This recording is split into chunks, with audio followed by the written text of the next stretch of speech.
안녕하세요. 금당농약사 TV입니다. 양파를 심을 때 그냥 심으면 잘 되겠지 하고 생각하신 적 있으신가요? 실제로도 그렇게 생각하고 심는 분들이 많으십니다. 겉으로는 멀쩡한 양파밭인데 막상 수확해보면 양파가 작거나 병이 들어서 수확을 못하는 경우도 많습니다. 단 한 가지 실수가 한해 농사를 완전히 바꿔놓기도 합니다. 오늘은 그 결정적인 5가지 실수와 반드시 피해야 할 핵심 포인트를 함께 살펴보도록 하겠습니다. 이 영상을 끝까지 보시면 내년 수확은 분명히 달라질 겁니다. 지금부터 함께 보시죠. 첫 번째 실수인데요. 양파를 심는 시기입니다. 양파는 언제 심느냐가 어떻게 심느냐만큼 중요합니다. 농촌진흥청 표준재배법에 따르면 남부지방은 10월 중순부터 11월 상순, 중부지방은 10월 하순에서 11월 상순이 적정 시기입니다. 너무 일찍 심으면 월동전의 생육이 과도하게 진행이 됩니다. 그렇게 되면 추대나 분구, 그리고 내행의 위험이 커집니다. 반대로 너무 늦게 심으면 뿌리가 활착하기 전에 겨울을 맞게 되겠죠? 결국 겨울을 버틸 힘이 부족해지는 겁니다. 그렇다면 왜 정식 시기가 그렇게 중요할까요? 양파는 일정 기간 5에서 10도의 저온에 노출이 되면 꽃눈이 만들어지는 추나성 작물입니다. 겨울이면 어차피 다 저온을 받지 않나 이렇게 생각을 하실 수도 있는데 여기에 한 가지 조건이 더 있습니다. 이 부분이 정말 중요한데요. 양파 잎이 7에서 10장 이상 난 상태에서 추위를 만나야 식물 내부에서 꽃눈이 형성이 됩니다. 이듬해 봄이 되면 줄기가 길게 자라며 꽃대, 즉 추대가 올라오게 돼요. 이때부터는 양파는 종족 번식 모드로 전환이 돼요. 양분을 구근이 아니라 씨앗 쪽으로 보내버려요. 실제로 한 연구 결과에서는 정식 시기가 빠르거나 큰 모종을 사용한 경우에는 추대율이 정상보다 30% 이상 높았다고 보고가 되어 있어요. 즉, 너무 빨리 심는 건 오히려 위험하다. 스스로 추대의 위험을 높이는 셈입니다. 반대로 너무 늦게 심으면 뿌리가 충분히 자리를 잡지 못한 채 겨울을 맞이해요. 이 경우에는 양파가 동일의 잎이 쉽고 봄이 되어도 새 잎이 늦게 나오며 수확할 때 크기가 고르지 않게 됩니다. 정식 시기는 단순히 날짜를 맞추는 문제가 아니에요. 양파가 겨울을 나기 전 잎과 뿌리의 균형을 완성할 시간을 주는 일입니다. 토양 온도가 10도 이상, 낮 기온이 15에서 25도일 때가 가장 이상적이에요. 단 일주일을 먼저 심고 늦게 심고가 한 해의 수확량을 좌우한다는 점을 꼭 기억해 두세요. 두 번째는 모종의 선택입니다. 양파 농사의 절반은 모종 선택해서 결정된다고 해도 과언이 아닙니다. 겉보기엔 튼튼해 보여도 잎수나 굵기를 잘못 고르면 그 순간부터 결과가 달라집니다. 이상적인 모종은 이렇습니다. 굵기가 6에서 7mm, 잎수가 3매에서 4매 정도, 키는 25에서 30cm 정도. 너무 많이 자란 모종은 위에서 말씀드린 것처럼 겨울 저온에 민감해지고 추대의 위험성이 커집니다. 반대로 너무 가는 모종은 뿌리 활착이 늦어지고 냉해나 동해에 취약해져요. 정식하게 알맞은 균일한 모종을 고르는 것, 그게 양파 농사의 첫 단추예요. 그리고 이미 정식을 하셨더라도 너무 걱정하지 마세요. 모종 선택이 조금 아쉬워도 시기를 좀 놓쳤더라도 이후 관리로도 충분히 보완을 할 수 있는 방법들이 있습니다. 뒤에서 말씀드릴 월동전 양파 관리 부분을 꼭 참고해 주시면 도움이 될 거라고 생각합니다.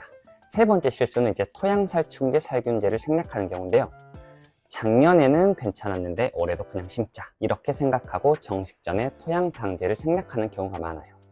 하지만 밑에서는 이미 병해충이 조용히 자리를 잡고 있을 수도 있습니다. 양파밭의 대표적인 적 고자리파리와 바로 흑색 썩음 균핵병이에요. 고자리파리는 토양 속에서 번데기 상태로 겨울을 납니다. 그런데 가을 정식 시기에도 일부 유충과 성충이 활동을 해요. 그래서 정식 직전에 토양 방제는 필수 중에 필수입니다. 정식 직후에 뿌리가 이제 활착되기 전 2주에서 3주 사이에 유충이 뿌리를 이렇게 갉아먹는데 이 시기는 양파가 뿌리를 내리고 기초 체력을 만드는 가장 중요한 시기입니다. 이때 피해를 입으면 회복이 거의 어려워요. 문제는 그 상처를 통해서 흑색 썩음 균핵병이 침입을 한다는 거예요. 이 병은 토양 속에서 수년 동안 살아남으면서 기온이 14에서 18도 사이 그리고 습한 조건에서 활발히 번식을 합니다. 결국에는 잎종이 썩고 잎이 시들고 구근이 물러지는 피해로 이어지게 돼요. 그래서 양파 정식 전에는 토양살충제와 토양살균제를 섞어가지고 뿌리시는 게 중요합니다. 비닐 멀칭을 하기 전에 약재를 고르게 뿌리시고 흙과 잘 섞어주시면 약효가 최소 30일에서 50일 정도 유지돼가지고 활착기의 피해를 줄일 수가 있습니다. 이미 비닐 멀칭을 마쳤다면 표면에라도 입제약제를 뿌려주세요. 효과는 이렇게 섞어주는 것보다는 조금 떨어질 수가 있지만 아무것도 하지 않는 것보다는 훨씬 낫습니다. 결국 미리 선제적으로 준비하는 게 곧 내 밭을 지키는 일입니다. 정식 전에 밭을 지키면 이미 절반 이상은 성공한 셈이에요. 네 번째는 녹균병약을 방지를 하시는 건데, 양파 농사를 짓다 보면 봄에 잎끝이 누렇게 변하거나 곰팡이가 피거나 하는 걸 한 번쯤은 보신 적이 있으실 거예요. 그게 바로 녹균병입니다. 녹균병은 처음에는 잎끝이 살짝 노르지는 것으로 시작을 해요. 며칠 지나면 잎 전체가 힘없이 꺾어지고 말라 들어갑니다. 그때 이제 대부분 녹균병이 생겼구나 하고 농약사를 찾아가시고 방지를 나섰는데, 사실 그 시점은 이미 결과로 나타나는 시점이고, 감염은 이미 정식하고 가을부터 천천히 시작된 경우가 많습니다. 정식하고 한 20일에서 25일, 즉 뿌리가 활착을 마치고 잎이 본격적으로 자라나는 시기인데, 이때는 11월 중순에서 하순, 낮 기온이 10도에서 18도, 습도가 높고 밤이 아주 긴 시기예요. 이런 환경에서는 잎 표면에 이슬이 오래 맺혀가지고 포자가 잎의 기공으로 침입을 하게 됩니다. 그렇게 잠복해 있다가 이듬해 2월이나 3월에 온도가 오르면 증상이 그때 나타나는 거예요. 그래서 농촌진흥청에서도 이렇게 말을 해요. 정식 후 20일에서 25일, 이 시점에 1차 예방 방제를 하고 이후에 열흘에서 2주 간격으로 반복 살포를 할 것. 이 시기는 방제의 단순한 예방이 아니에요. 내년 수확을 좌우하는 첫 방어선입니다. 한 번 생긴 녹균병은 잎 조직 내부에서 진행되기 때문에 눈에 보이면 이미 늦는 경우가 많아요. 그래서 보이기 전에 선제적으로 방제를 하셔야 됩니다. 방제를 하실 때는 보호용 살균제인 클로로탈러린이나 망코제프 성분이 들어가 있는 약제를 사용해서 잎을 보호해주시면 돼요. 결국 녹균병 관리의 핵심은 타이밍입니다. 보이기 전에 한 번, 열흘 간격으로 한 번 더. 그 두 번의 방제가 봄 수확량을 지키는 가장 확실한 방법입니다. 마지막으로 이제 다섯 번째, 제일 중요한 부분인데요. 양파는 겨울을 잎으로 나는 작물이 아닙니다. 겨울을 버티는 힘은 뿌리와 밑둥 속에 저장된 에너지에서 나옵니다. 정식 후 2주 정도가 지나면 양파는 낮 동안 잎에서 만든 당과 양분을 뿌리로 내려보내고 겨울을 견딜 체력을 만듭니다. 이 시기에 뿌리가 충분히 자리를 잡지 못하거나 양분이 부족하게 되면 냉해를 입기 쉽고, 봄이 되어도 새잎이 늦게 나오고 구근이 고르지가 않아요. 농촌진흥청의 실험 결과에도 확인이 됐는데, 월동 전에 뿌리가 충분히 발달한 양파는 봄철에 새잎이 강하게 전개되고 생육 초기에 활력이 높게 나타났습니다. 이때 중요한 것이 바로 보조 에너지원 관리예요. 즉 해조류 추출물이나 아미노산 같은 보조 자재를 통해서 양파가 체력을 비축할 수 있도록 도와주는 거예요.